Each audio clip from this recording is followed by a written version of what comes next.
Bienvenue dans cette fourchette.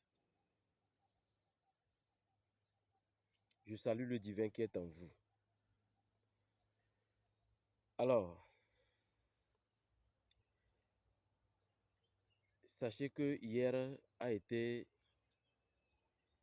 une journée vraiment spéciale dans ma vie. Une journée spéciale parce que une personne a failli perdre la vie lors d'un rituel, un rituel ancestral. Vous savez, nos ancêtres ne sont pas tous des ancêtres méritants. En faisant des rituels, nous avons un protocole. Dans chaque ethnie, dans chaque clan, il y a un protocole. Mais du point de vue spirituel, il y a un protocole général de contact, de rentrer en contact avec les ancêtres. Vous savez, c'est l'un des rituels les plus dangereux. Hein. Il faut avoir vraiment la maîtrise avant de le faire parce que les conséquences, des fois, c'est désastreux. Tellement désastreux. Alors, comment ça s'est passé? Sachez que lors du rituel, la personne est tombée. Quand elle est tombée, puisque l'objectif était de faire des rituels de purification, de sanctification et de l'organisation de sa personnalité spirituelle afin que son entreprise soit florissante. Alors, nous avons mis en place un protocole ancestral. J'ai nommé les ancêtres selon le protocole général. Et il se trouve qu'il y a un ancêtre qui n'était pas d'accord. Mais la personne ne m'a pas précisé que tel ancêtre était jumeau. Et l'autre est mort à la naissance. Et l'autre a vieilli avant de mourir. Vous savez, dans certaines cultures, quand le jumeau meurt, on attend que l'autre meure avant de faire les cérémonies. Sinon, si on fait les cérémonies tout de suite, l'autre peut avoir la force d'appeler l'autre. Vous voyez, non? Donc ça fait que le jumeau n'était pas d'accord parce qu'il était le premier à mourir pour lui. Il a trop souffert du fait qu'on a attendu longtemps avant que l'autre ne meure, avant qu'on ne fasse les cérémonies. Donc lui, il a beaucoup souffert dans la quatrième dimension, hein, dans le monde des morts. Pourtant, son âme a déjà transcendé plusieurs réincarnations. Alors du fait qu'on n'a pas appelé son nom dans le rituel, il n'était pas d'accord. Donc, il a réussi, il ne sait pas comment. Pourtant, nous avons pris des mesures. Hein. Nous avons pris des mesures. Vous comprenez que c'est les raisons pour lesquelles je vous dis, il ne faut pas aimer faire des sacrifices à gauche, à droite, parce que vous voulez être heureux. Parce qu'un jour, il y a un poids lourd qui va tomber sur vous. Nous avons pris des mesures. Mais cet ancêtre a trouvé un moyen pour faire tomber mon client qui était là. On a tout fait, il ne se réveillait pas.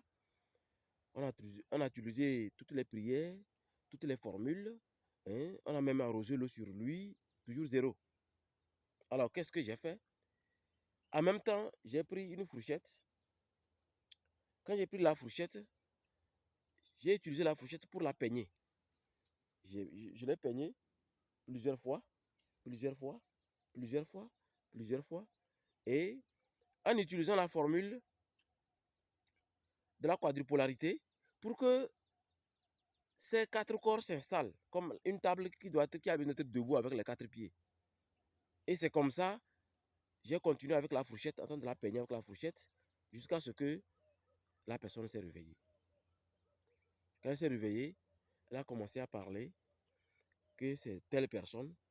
Alors que quand elle a nommé la personne, on se rend compte que la personne est morte quand elle n'était pas encore née. Alors, c'est la grand-mère qui disait que oui, effectivement, celui-ci est mort quand tu n'étais pas encore né. Mais comment tu as trouvé son nom? Que non, c'est lui qui me parlait dans le sommeil. Que non, de venir avec lui, il a beaucoup de choses à dire. Le défunt ancestre qu'on n'a pas nommé montrait une vie magnifique à mon client. d'accepter. Et vous savez comment on lui proposait d'accepter? De manger. Il fallait juste qu'elle mange. Et c'est fini, elle allait rester dans cette dimension. On n'allait pas pouvoir la réveiller. Heureusement, Dieu merci, nous avons utilisé toutes les astuces nécessaires et elle s'est réveillée. La leçon de cette histoire qui s'est passée hier dangereusement est que il y a des ancêtres, malheureusement c'est comme ça, hein, il y a des ancêtres qui ne sont pas méritants. Et en faisant vos libations, vos rituels de fin d'année, ne les appelez pas, ce n'est pas nécessaire. Par exemple, chez nous, par exemple, nous savons qu'il y a certains ancêtres que nous on n'appelle pas. Certains nous on n'appelle pas. Parce que de leur vivant, on savait ce qu'ils étaient. Parce que l'Africain a toujours su, après la mort, on ne devait pas un saint. Non, ce n'est pas possible. Après la mort, on devient la meilleure version de ce qu'on était sur Terre. Alors, si vous passez votre vie à être bizarre, à truander les autres, hein, à envoûter les autres pour les obliger à aller au-delà de leur volonté, à obliger les autres à décider de ce que vous voulez. Vous ne laissez jamais les autres décider par eux-mêmes. Mais vous allez le regretter après. Quand vous allez passer de l'autre côté, dans le monde des morts, vous n'allez pas devenir un saint, non. Vous devenez la meilleure version de ce que vous étiez. Donc, les vivants ne vous appellent plus. Et vous serez aigri. Vous serez en colère. Et vous allez chercher des failles, hein, pour fatiguer les autres, pour qu'on dise que, hein, quand on fait les libations, quand on fait les rituels, quand on fait ceci, on ne vous appelle pas.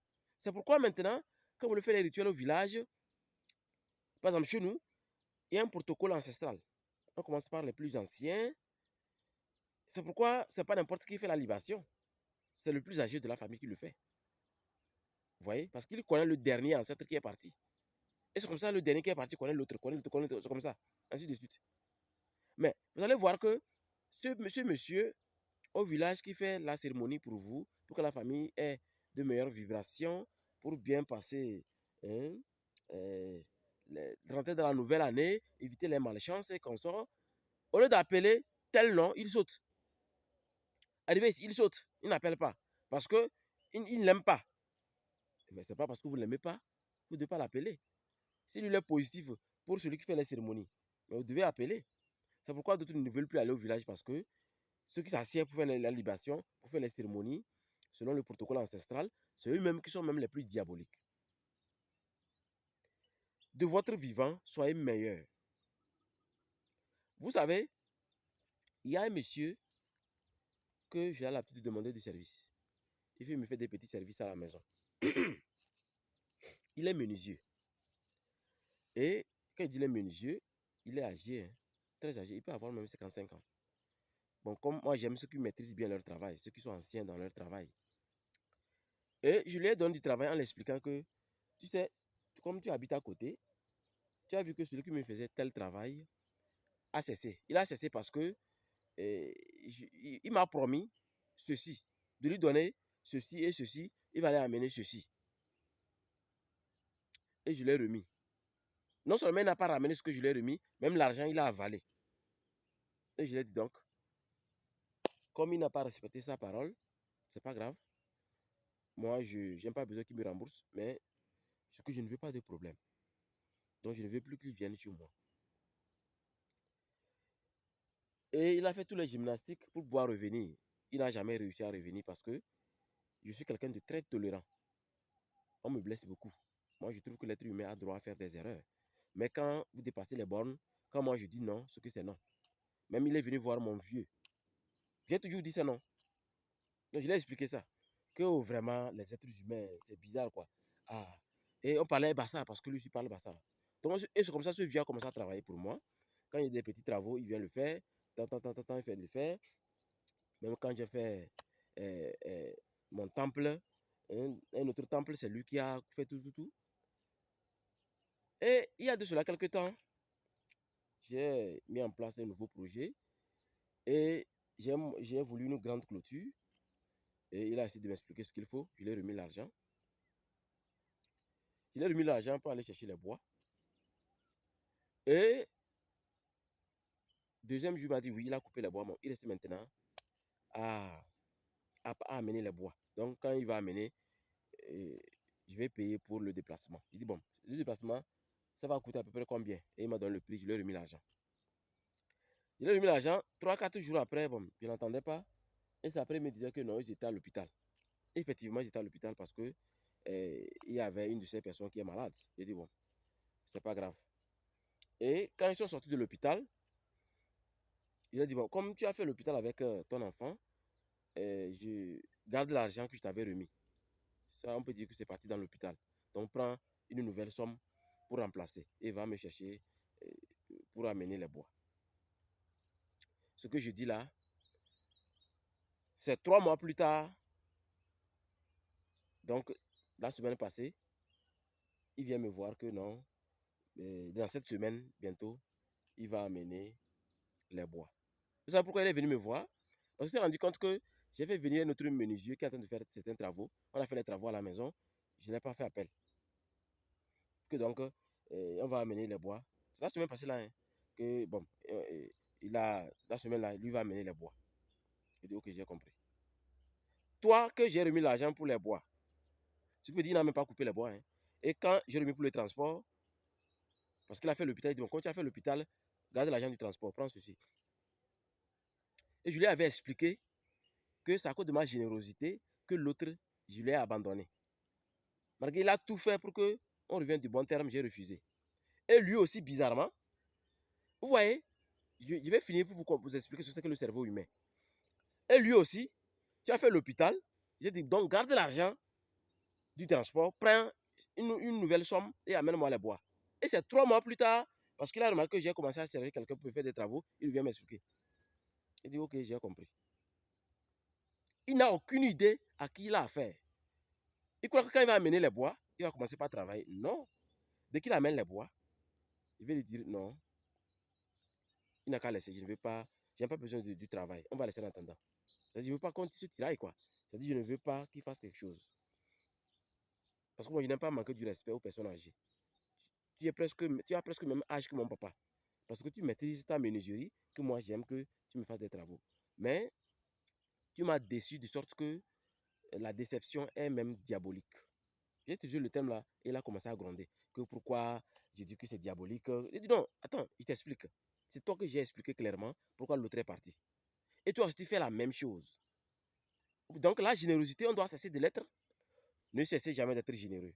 Mais soyez capable, j'ai toujours dit ça pour les hommes qui veulent baiser plusieurs vagins, mais ont des problèmes. Soyez un homme, quand vous dites I, c'est I. Quand vous dites A, c'est A. Mais soyez tellement tolérant d'abord. C'est comme ça, vous serez respecté dans la société. Vous serez respecté par votre femme, par vos subalternes. Votre entreprise va être florissante. Elle va être vraiment très florissante. Donc, c'est comme ça, le monsieur, à l'heure où je vous parle, il se prépare bientôt pour amener les bois parce qu'il veut continuer le projet. Mais il n'a aucune idée de ma décision que moi j'ai déjà prise. Donc, c'est comme ça le cerveau est. On dit, ceci n'est pas bon, ne faites pas. Mais l'individu, c'est le jour où on va le faire qu'on va commencer à conduire doucement. Vous allez voir que ceux qui conduisent doucement sur la route, la plupart du temps, si vous fouillez bien, c'est ceux qui ont déjà fait accident. Ceux qui n'ont jamais fait accident, je vous assure, ceux qui continuent de filer et qui nous fatiguent dans la société. Moi, je n'entends jamais faire accident avant de filer et avant de respecter les choses parce que moi, j'ai d'autres sens, j'ai une morale, j'ai une manière d'être d'une façon spécifique. Donc, je n'attends pas l'être humain comme ça. C'est pour vous dire que l'être humain est comme ça. Vous qui voulez être prospère, vous voulez être vraiment une personne heureuse, une personne qui réussit dans ses entreprises, sachez que ce que vous ne voulez pas, c'est ce que l'individu va faire. Donc, ayez un cerveau plus avancé. C'est pourquoi en commençant, j'ai dit, bienvenue dans cette fourchette. Parce que non seulement la fourchette m'a aidé à réveiller cette personne qui est tombée en syncope, mais je trouve que la fourchette va jouer un rôle très important désormais dans nos enseignements. Parce que l'être humain est vraiment extraordinairement bizarre. C'est quand vous êtes extraordinairement généreux qu'on vous prend pour un con. Soyez capable de décider comme nous les vierges. Quand tu décides, même ton papa vient, tu dis non. Et tu expliques pourquoi tu dis non. C'est clair quoi. Donc l'individu ne peut jamais changer tant qu'il n'a pas envoyé l'autre à la tombe. Donc vous voulez qu'on vous envoie à la tombe? Non. Étudiez les êtres humains, mais ne les laissez jamais dépasser les bornes. Dès qu'ils dépassent les bornes, dégagez-les. Mais soyez toujours respectueux parce que le monsieur, moi, je le salue. Je le vois, je m'arrête pour le saluer parce qu'il a l'âge de mon papa. Mais on ne va plus jamais collaborer. C'est clair, quoi. Donc, comprenez que le cerveau humain, en tant que instructeur spirituel, Ramsès II, homme de bonheur, et quand je dis homme de bonheur, j'englobe toutes mes capacités. J'ai plusieurs casquettes. Je suis un parapsychologue de formation, je suis un grand sorcier. Pas grand sorcier en termes de nom, hein, en termes d'humilité. Le cerveau humain aime expérimenter toute chose où il n'y a pas, ne fait pas. Que c'est quand on file qu'on fait accident. Les gens vont filer pour voir. Quand vous dites que quelqu'un ne fait pas ceci, c'est quand la personne fait ça qu'elle va voir ce que ça donne. C'est pourquoi vous devez apprendre à programmer votre vie. Je dis bien apprendre à programmer votre vie. Si vous ne programmez pas votre vie, même les rituels que vous faites ne vont pas marcher. Programmez tout ce qui va se passer. Et habituez-vous à écouter vous-même votre propre parole. Je l'ai toujours dit. Vous voulez grandir spirituellement, habituez-vous à écouter votre parole. Vous avez une magnifique prière. Faites la prière et écoutez vous-même votre parole. Travaillez sur vous-même. Et quand j'écoute votre parole, je vais dire par là, enregistrez dans un appareil enregistreur et écoutez la prière en boucle jusqu'au petit matin. Vous allez voir que vous allez grandir de nouveau et vous allez pouvoir être gagnant. Parce que ce qui s'est passé hier, mais c'était la mort. La mort était garantie. Mais heureusement qu'on avait tenu compte de l'environnement, tout était prêt et je savais que c'était un rituel très dangereux et on a pu s'en sortir. Alors que c'est un ancêtre qui s'est comporté comme ce monsieur. Vous comprenez maintenant ce que je veux dire? De son vivant, il était comme ça, comme ce monsieur. C'est-à-dire qu'il passe tout son temps à truander tout le monde. Il est tellement mauvais que même on ne l'invoque même plus dans les prières. Donc, vous voulez être équilibré, prospère. Rappelez-vous qu'il y a des ancêtres en famille. Quand vous les appelez, comme ils étaient meilleurs, ils vont vous aider à être meilleurs. C'est-à-dire qu'ils vont vous éclaircir le chemin. Ils vont vous permettre de voir clair dans le sommeil. Parce que c'est dans le sommeil que un grand pourcentage de votre vie se déroule. Et c'est là-bas, il y a de bonnes décisions. Donc, dans cette fourchette, je voulais juste vous dire que le cerveau humain aime expérimenter ce qui est interdit. Et il faut être mature avant d'expérimenter ce qui est interdit. Sinon, mais hier, on allait me mettre les menottes pour avoir tué quelqu'un. Mais heureusement, nous avons su rapidement corriger la situation et le rituel s'est bien déroulé. Donc, dans cette fourchette, c'est ce que je voulais vous donner comme enseignement. Et habituez-vous à être naturel, à être simple. Soyez très tolérant, soyez tolérant, mais analysez les gens. Ne permettez pas aux gens de répéter les mêmes erreurs. Parce que faire une erreur, c'est naturel. C'est même autorisé par la nature. Mais faire la même erreur deuxième fois, c'est un choix. Là-bas, c'est un choix. Que la personne soit consciente ou pas, elle a fait un choix. Et courez vite à quatre pattes. Évitez les gens là. Ceux qui font le choix de faire les mêmes erreurs. Mais avec moi, faites des erreurs différentes chaque jour. On sera ensemble. C'est comme être dans un foyer. Une femme qui fait de différentes erreurs chaque jour, c'est magnifique. C'est une femme très excitante. Mais une femme qui fait les mêmes erreurs à tout moment, et c'est grave. Il faut vite qu'elle comprenne qu'elle doit cesser. Tout comme dans l'entreprise, les personnes surnoises et diaboliques. J'espère que vous avez gagné quelque chose dans cette fourchette. Prenez soin de vous. Et j'étais Ramsès II, instructeur spirituel de l'école Ambiam. Et je suis tout simplement homme de bonheur. C'est mon titre. Sur le plan de la sorcellerie, sur le plan physique, mon titre est tout simplement Monsieur Ramsès II, homme de bonheur. Mon rôle est de vous aider à comprendre ce qui est caché. Dans la fourchette prochaine, nous allons parler maintenant d'une autre chose très classifiée dont nous allons déclassifier. Allez, au TEP, prenez soin de vous. Bye bye. Et j'ai oublié d'arrêter.